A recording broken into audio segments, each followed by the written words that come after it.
Y hablando de cosas medio chuscas, Taboada, el candidato del PRI-PAN-PRD a la jefatura de gobierno en la Ciudad de México, estuvo en la Universidad de Anáhuac y se aventó una propuesta muy interesante. Le tuve que subir el volumen al 100 por 400% este video para ver si medio le cachan. Pero básicamente lo que está proponiendo Taboada en una de sus brillantes y flamantes propuestas a la jefatura de gobierno de la CDMX es que la vida nocturna en la Ciudad de México no puede acabar a las 2 de la mañana. ¿Cómo es posible? Señor productor, tú que te dedicaste a la vida nocturna en tus años de juventud, ¿cómo es posible que la vida nocturna en la Ciudad de México acabe a las 2 de la mañana? Eso es insulting and unacceptable. Así que la propuesta de Taboada es que los antros abran más horas. O sea, que regrese como estaba. Ajá, hasta las 5 o 6 de la mañana. ¿Por qué? Porque la vida nocturna debe de durar más allá de las 2 de la mañana. Es una brillante propuesta de campaña de alguien que aspira a ser jefe de gobierno. Porque claro, ¿qué, qué nos importan los programas sociales? Cuando lo que es prioritario es abrir los antros hasta las 5 de la mañana, sobre todo para la chaviza. ¿Qué nos importa que tengan más universidades? No. Lo que importa es que abran los antros hasta las 5 de la mañana. Una de las cosas por las que lo redujeron. No, una joya maravillosa, de verdad. Para minimizar el tiempo de salir alcoholizados. Ajá. Porque a las 2 todavía los alcanzas a cortar. Todavía los alcanzas a cortar. A las 5 salían arrastrando. Sales fumigado. Fumigado, muerto ya. Fumigado. Sí, pero fumigado todavía como que medio. Como cucaracha fumigada. Ya, sí, claro. a las 5.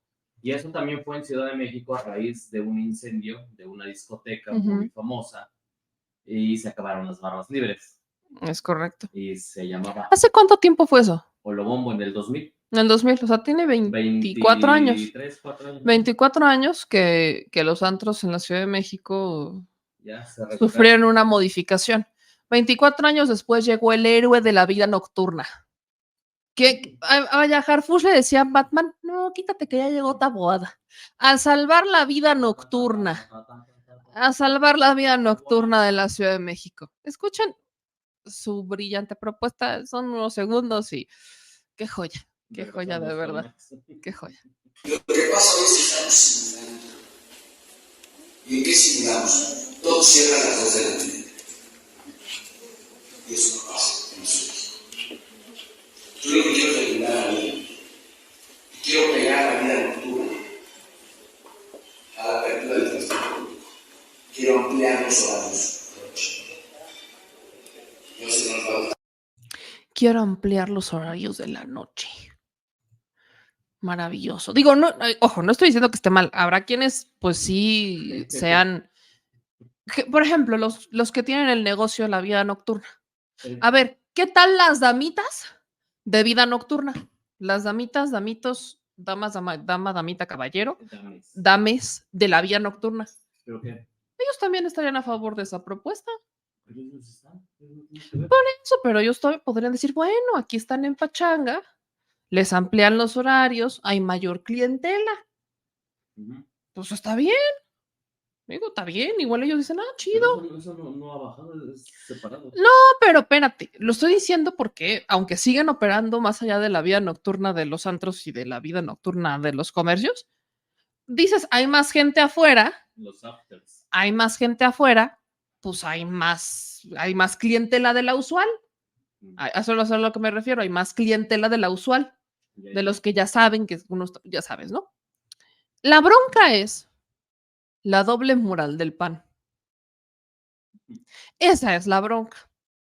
Porque sí hablan de las horas y vamos a ampliar la vida nocturna, pero no se nos ocurra hablar del oficio más antiguo del mundo, porque entonces eso es insulting and unacceptable. Por eso te iba a preguntar, ¿a poco tienen moral? No, porque la moral es un árbol que para ellos da moras y anda medio en escasez últimamente. Como que no hay agua. Entonces no han podido regarlo y por eso no les ha dado mora.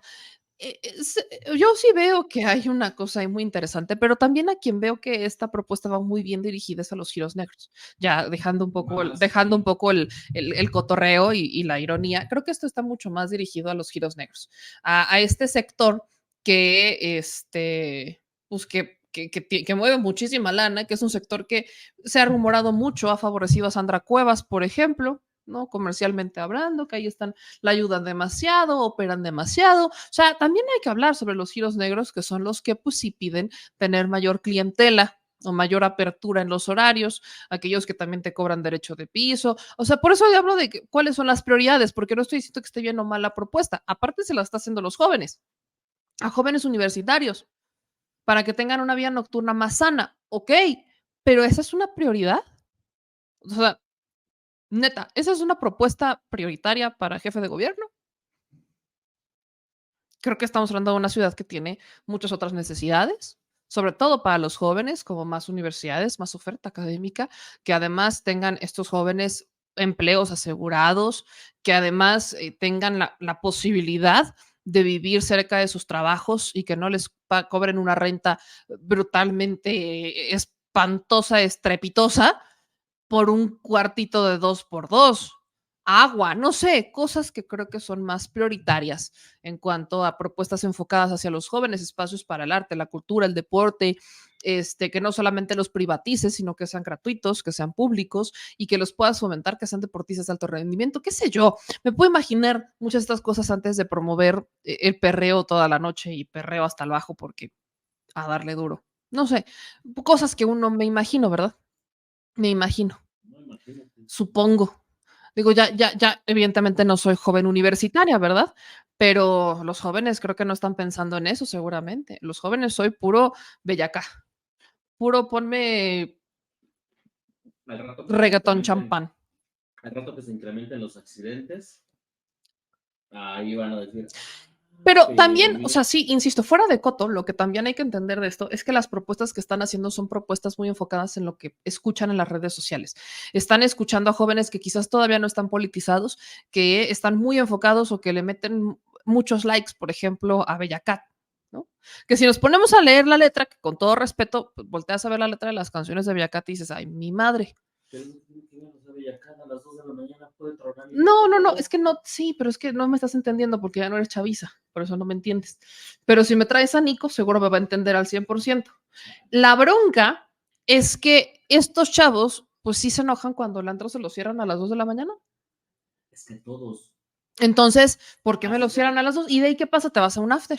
A los de 50, y te vas, también se y te vas, no, porque a los de 50, a los de 60 ya la edad no les da para las 2 de la mañana. Ya la edad, la rodilla les truena. Entonces necesitan echar la reversa, porque la rodilla les truena. A eso de la 1 de la mañana ya la rodilla truena, entonces prefieren seguírsela en su casa, que ya es otra cosa. Pero estamos hablando de una banda de chavos que está buscando una vida, o sea, que digamos, no todos, no generalizo, porque hay chavos muy conscientes que tienen muy claro cuáles son las necesidades y prioridades de su grupo, de su generación, pero se están basando en las redes sociales. E incluso se están basando en las redes sociales a la mala manera. Por ejemplo, la propuesta de la buquelización de México es otro claro ejemplo de cómo utilizan los políticos las redes sociales como si fuera su termómetro para saber cuál es el diagnóstico de la sociedad, sin saber si esa propuesta aplica o no. Por ejemplo, la estrategia de Bukele, y eso lo han dicho expertos nacionales e internacionales, no aplica en otro país que no sea El Salvador. ¿Por qué? Porque y yo se los digo sobre todo porque yo sé que en esta audiencia tenemos muchas personas que son obradoristas, pero que quisieran que Andrés Manuel López Obrador aplicara la estrategia de Bukele. Y les voy a explicar bien rapidito por qué no pueden aplicar la estrategia de Bukele en otro país que no sea El Salvador. Porque no deja, o sea, lo voy a hacer todavía más sencillo. El problema de seguridad de El Salvador era uno, nada más uno, las pandillas.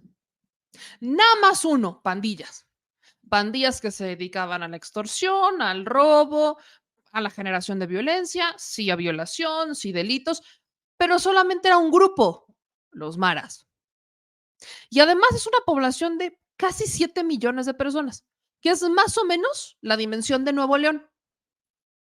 Entonces, su problema era uno, Y los maras, las pandillas en El Salvador, no estaban metidas como el cáncer que aquí tenemos y que existe en Colombia, en Brasil incluso, en las células o en las corporaciones e incluso en la política, porque los maras no son una célula que mueva dinero,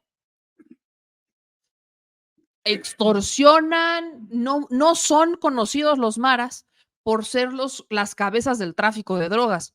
De hecho, los narcotraficantes mexicanos, colombianos, estos grandes grupos utilizaban a los maras como al soldado raso, lo mandaban a los trancazos y eran como de, pues no me importa si lo matan o no, porque pues hay más. O sea, es al que mandaban al trancazo, era un brazo como por ejemplo aquí en su momento lo fueron los Zetas hace años, cuando eran los Zetas todavía un brazo armado, pero aún así todavía los Zetas tenían más poder e injerencia, porque se infiltraron, que es lo que es la enorme diferencia. El crimen organizado no son las pandillas.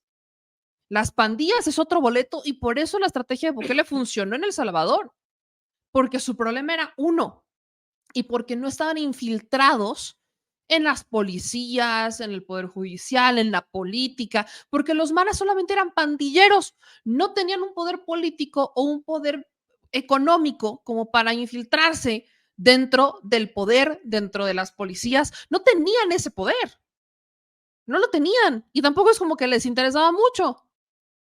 Tenían el poder de aterrorizar a la gente, tenían el poder de meterles pavor, pero no el poder de meterse y de infiltrarse. Eso sí lo han tenido los grupos del crimen organizado.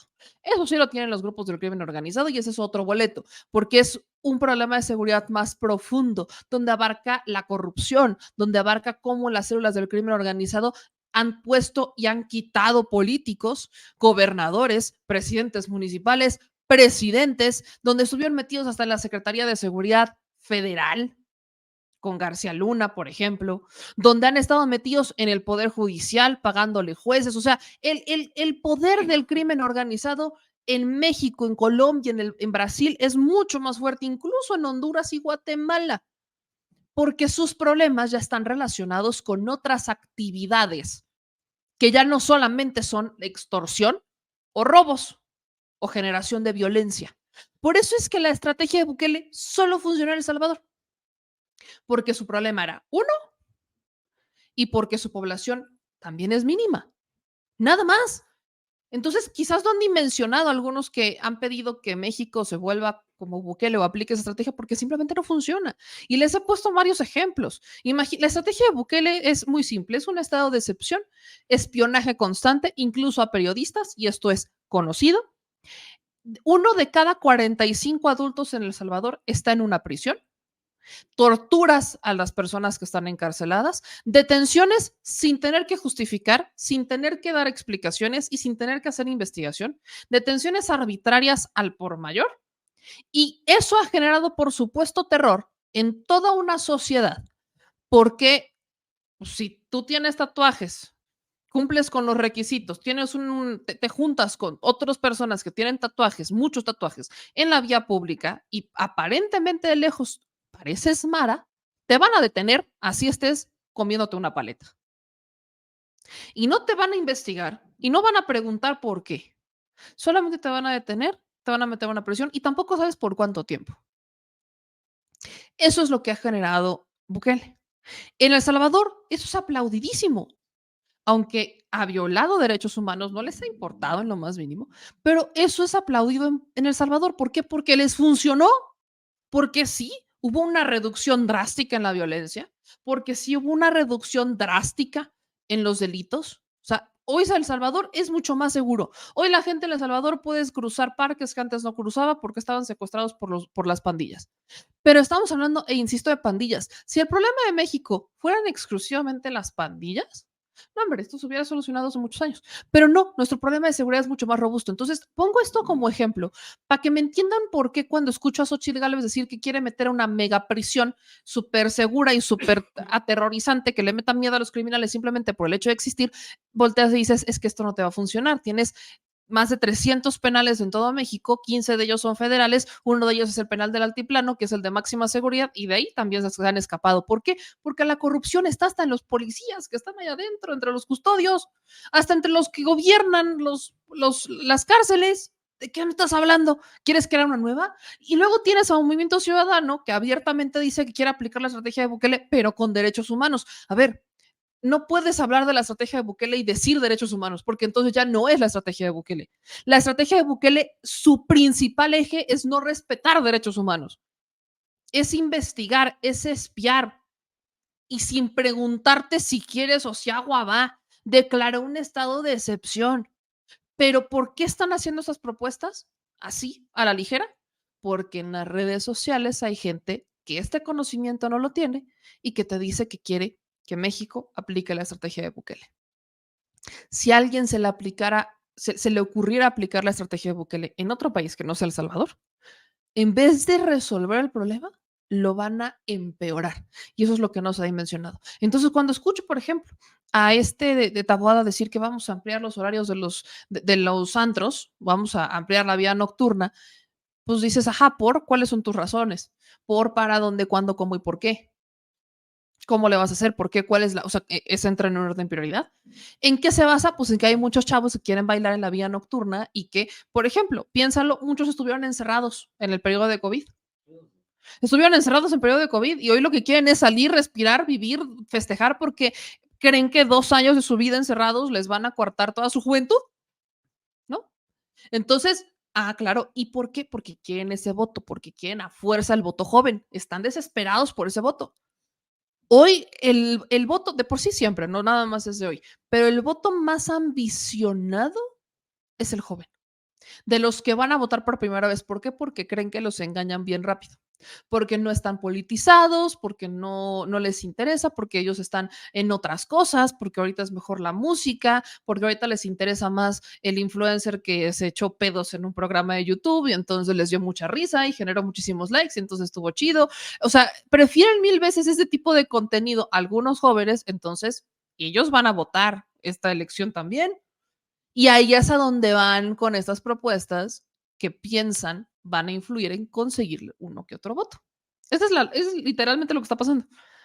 Ven a Bukele, por ejemplo, que ha sido inflado por 2 influencers mexicanos, ¿no?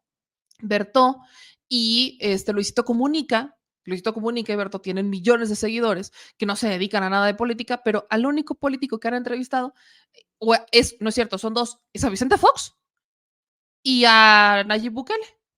Entonces ven a Nayib Bukele como un presidente joven que se pone gorra, que tiene onda y que manda en su país y que ha resuelto. Entonces dicen, no, pues yo quiero algo como Bukele acá, pero no saben cuáles son los problemas y por qué sí funcionó en El Salvador la bukelización y por qué en otro país simplemente no puede funcionar, porque tampoco tienen ese conocimiento. Entonces, lo que estamos viendo con Movimiento Ciudadano y con el PRIAN es que quieren llegar a ese voto a punta de la ignorancia, aprovechándose de la ignorancia de algunos jóvenes que podrían no tener mayor conocimiento, pero que sí ven a influencers que han entrevistado a Bukele. La última de Luisito Comunica, que fue a romantizar la prisión de Bukele y tuvo millones de seguidores y millones de visualizaciones.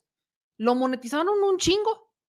Entonces vieron y dijeron, no, yo quiero eso acá porque pues sí está canijo lo que estamos viviendo, pero no saben cuál fue el problema y no saben que ahí nada más tenían un problema. Aquí tenemos un montón.